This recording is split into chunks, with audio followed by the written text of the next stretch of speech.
தெரியுமா? City union bank mobile பேங்கிங்லயே இப்போ SIP மூலமா மியூச்சுவல் ஃபண்ட்ஸ்ல இன்வெஸ்ட் பண்ணலாம். சிட்டி யூனியன் பேங்க், ராசியான பேங்க், ஈஸியான பேங்க்.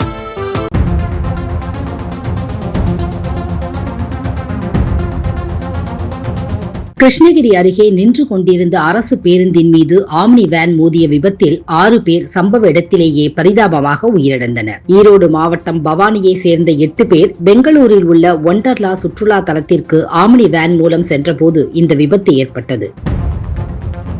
இதுவரை இல்லாத அளவிற்கு ஜனவரி மாத GST வசூல் 1,19,847 கோடி ரூபாயாக அதிகரித்துள்ளது.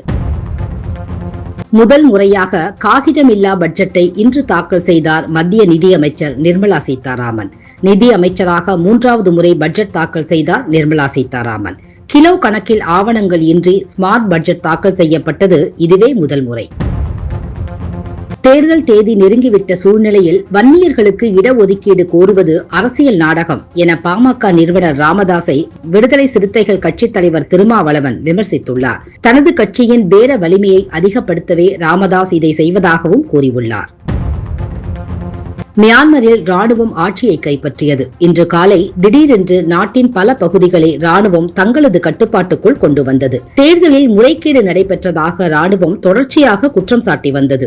நாட்டின் தற்போதைய தலைவரும் நடந்து முடிந்த தேர்தலில் வெற்றி பெற்றவருமான ஆங் சான் சூகி ராணுவத்தின் கட்டுப்பாட்டிற்குள் கொண்டுவரப்பட்டார் என அவரது கட்சியான தேசிய ஜனநாயக லீக் செய்தி தொடர்பாளர் கூறியுள்ளார். அதிமுக கட்சி கொடியை தமிழக எல்லைக்குள் பயன்படுத்தினால் சசிகலா மீது சட்ட நடவடிக்கை பாயும் என தமிழக சட்டத்துறை அமைச்சர் CV சண்முகம் எச்சரித்துள்ளார். அதிமுக கொடி எங்கள் சொத்து, இதை கட்சி சாராத எந்த கொம்பனும் பயன்படுத்த முடியாது எனவும் அமைச்சர் பேசினார். பெங்களூரு சிறையில் இருந்து வெளிவந்த சசிகலா அதிமுக கொடி பொருந்திய காரில் தான் தங்கியிருக்கும் சொகுசு விடுதிக்கு சென்றார்.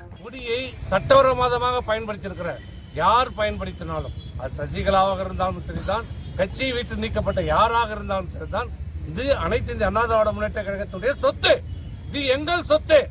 இதை பயன்படுத்துவதற்கு யாருக்கும் எந்த கொம்பனுக்கும்.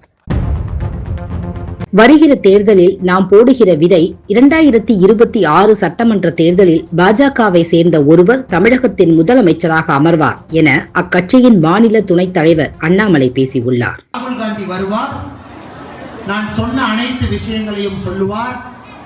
ஸ்டாலின் அவர்கள் வருவார், நான் சொன்ன அனைத்து விஷயங்களையும் சொல்லுவார்.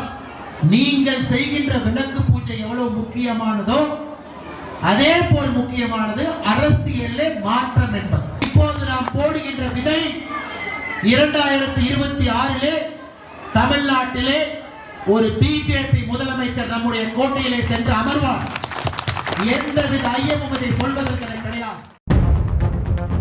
செங்கல்பட்டு மாவட்டம் தையூரில் நடைபெற்ற தேர்தல் பிரச்சாரத்தில் பேசிய திமுக இளைஞரணி செயலாளர் உதயநிதி ஸ்டாலின், சசிகலா வந்தவுடன் தமிழக முதலமைச்சர் எடப்பாடி பழனிசாமிக்கு 2 ஆபத்துகள் இருப்பதாக கூறினார். முன்னதாக உதயநிதிக்கு வெள்ளி வேல் மற்றும் முருகன் சிலை பரிசாக அளிக்கப்பட்டது.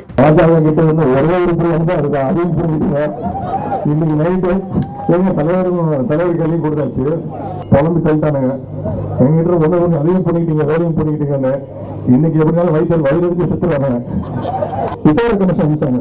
அந்த அம்மாவுடைய சாவுல மரணம் இருக்குன்னு சொல்லி விசாரணை கமிஷன் கேட்டு முதல்ல பன்னீர்செல்வம் அவர்கள் இதுவரைக்கும் 8 முறை சம்மன் அனுப்பிச்சிருக்காங்க விசாரணைக்கு வர சொல்லி. இது வரைக்கும் போல ஏன் ஏன்னா இப்போ தொடர்ந்து பொறுப்பு கொடுத்துருக்காங்கல்ல.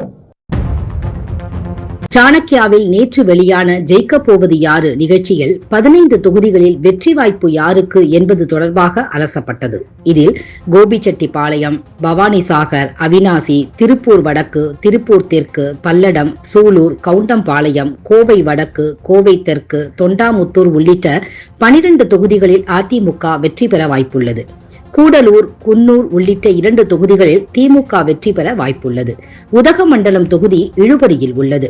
இன்னைக்கு பார்த்த 15 தொகுதியில் சம பண்ண ஒட்டுமொத்தமாக இன்னைக்கு பார்த்த 15 தொகுதியில் பார்க்கும்போது ஒரே ஒரு தொகுதி ஊட்டி பயங்கர குளிர். அந்த குளிர் இங்கே தெரியுது. இந்த வடவடப்பில் யாருக்கு எது போகும் சொல்லி சொல்ல முடியல. அதனால் ஊட்டி இழுபறியாக இருக்குது. அது திமுகவுக்கும் செல்லலாம், அதிமுக கூட்டணிக்கு செல்லலாம், யாருக்கு சென்றாலும் வியப்பதற்கு இல்லைங்கிற நிலைமை இருக்குது. அப்படியே திராவிட முன்னேற்ற கழகத்தை பார்த்தீங்கன்னா 2 தொகுதிகள் தான், அதுவும் மேலே கூடலூர் மற்றும் குன்னூர். அது மேல் போயில நம்ம திருப்பூர், கோயம்புத்தூர், ஊட்டி, இந்த 3 மாவட்டங்களை பார்த்தோம். அதில் பார்த்தீங்கன்னா உதகமண்டலம் வந்து இழுபறில் இருக்குது, அதுவும் மேலே இருக்கக்கூடிய போய் தான். ஸோ அது எட்ஜ் டிஎம்கே சொல்லிக்கலாம் நம்மளா, அது வந்து ஒரு யூகம் தான், ப்ரொஜெக்ஷன் நம்ம பண்ணுறதுல வழக்கமாக. பட் நம்முடைய கணக்கு வந்து உதகமண்டலம் இழுபறிங்க தான் நம்முடைய கணக்கு. பட் ஒரு ப்ரொஜெக்ஷன் கொடுத்தீங்கன்னா ஊட்டிங்கனால மேலங்கனால ஒரு பக்கம் போனாலும் போகலாம் ஒரு பக்கம். ஸோ கூடலூர் குன்னூர் வந்து 2 டிஎம்கேக்கு. ஏடிஎம்கேக்கு இன்னைக்கு பார்த்த 15ல் 12 தொகுதிகள். கோபிச்செட்டிப்பாளையம், பவானிசாகர், மேட்டுப்பாளையம், அவினாசி, திருப்பூர் வடக்கு, திருப்பூர் தெற்கு, பல்லடம், சூலூர், கவுண்டம்பாளையம், கோயம்புத்தூர் வடக்கு, தொண்டாமுத்தூர், கோயம்புத்தூர் தெற்கு. அப்படியே இந்த பஸ் ரூட் சொல்கிற மாதிரி திரும்பி சொல்லுவோம். கோயம்புத்தூர் தெற்கு, தொண்டாமுத்தூர், கோயம்புத்தூர் வடக்கு, கவுண்டம்பாளையம், சூலூர், பல்லடம், திருப்பூர் தெற்கு, வடக்கு, அவினாசி, மேட்டுப்பாளையம், பவானிசாகர், கோபிச்செட்டிப்பாளையம். ஸோ 12 தொகுதி. ஒட்டுமொத்தமாக இன்னைக்கு 15 தொகுதி பார்த்தோம். அதில் 12 ஏடிஎம்கே அலையன்ஸுக்கும் 2 டிஎம்கே அலையன்ஸுக்கும் 1 இழுபறில் இருக்கு. ஸ்மைல் ஸ்மைல் தங்க ஸ்மைல் தங்கமயில் தருகின்ற தங்க ஸ்மைல். எல்லார் முகத்திலையும் தங்க ஸ்மைல். அதுக்கு காரணம் தங்கமயில். ஏன்னா பெஸ்ட் குவாலிட்டி, பெஸ்ட் ஃபினிஷிங். உங்க மனசுக்கு பிடிச்ச டிசைன்ல 100% ஹால்மார்க் தங்க நகைகள். தமிழ்நாட்டிலேயே மிக மிக குறைந்த சேதாரம் தங்கமயில மட்டும்தான். தங்கமயில் தருகின்ற தங்க தமிழகத்திலேயே மிக மிக குறைந்த சேதாரம் தங்கமயில் ஜுவல்லரி. தங்கம் வாங்க, தங்கமயிலுக்கு வாங்க. சையத் முஷ்டக் அலி கோப்பைக்கான இறுதிப் போட்டியில் பரோடா அணியை வீழ்த்தி 2வது முறையாக சாம்பியன் பட்டத்தை வென்றுள்ளது தினேஷ் கார்த்திக் தலைமையிலான தமிழக அணி. இந்த தொடரில் மொத்தமாக 8 வெற்றிகளை பதிவு செய்துள்ளது தமிழக அணி.